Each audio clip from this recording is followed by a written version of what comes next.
गणेशाय नमः। प्रिय बंधुओं, हमारे यहाँ पर त्रिकाल संध्या करने का विधान बताया है। त्रिकाल संध्या यानी तीनों समय में भगवान की पूजा करने का विधान हमारी सनातन संस्कृति में बताया गया है।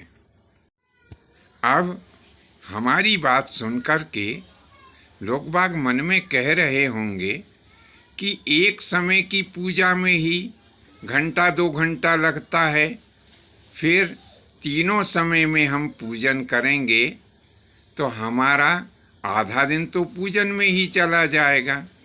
फिर हम घर बार के दुनियादारी के शेष काम कैसे कर पाएंगे।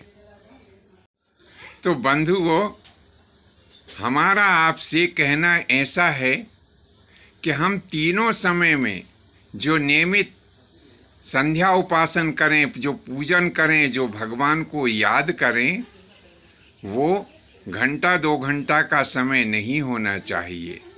उसका एक हमारा नियम होना चाहिए कि हमें प्रतिदिन तीनों समय में भगवान के नाम लेना है।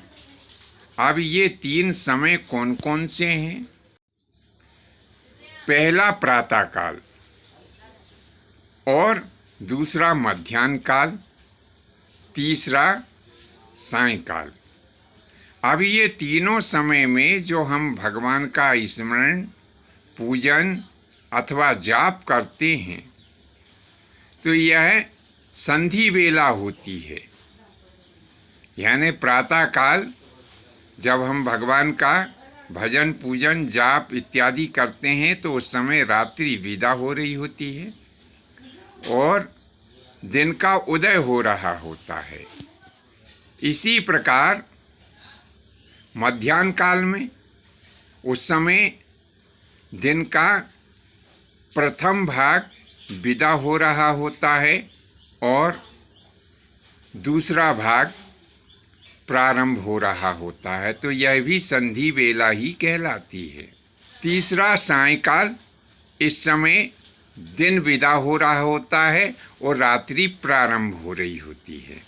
तो ऐसे इन तीनों संध्याओं में जब हम भगवान का स्मरण करते हैं अथवा कोई भी दान देते हैं, यह सब इसका पुण्यफल इतना ज़्यादा हो जाता है कि यदि 1000 मुख वाले शेषनाग जी और विद्या की देवी शारदा भी इस समय की गई पूजन और दान का जो पुण्यफल होता है उसे सहस्त्रों वर्षों तक भी गाए, तो उस समय की गई पूजन और दान का पुण्यफल वे नहीं गा सकते हैं।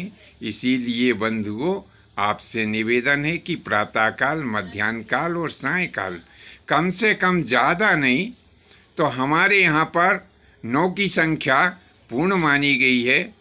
9 बार अपने इष्ट मंत्र अथवा गुरु मंत्र का तीनों संध्याओं में हमें जाप अवश्य करना चाहिए। आज के लिए बस इतना ही। शेष फिर कभी नए विषय के साथ में आपकी सेवा में उपस्थित होंगे। आज्ञा दीजिए। धन्यवाद। जय माता की, जय परशुराम जी की।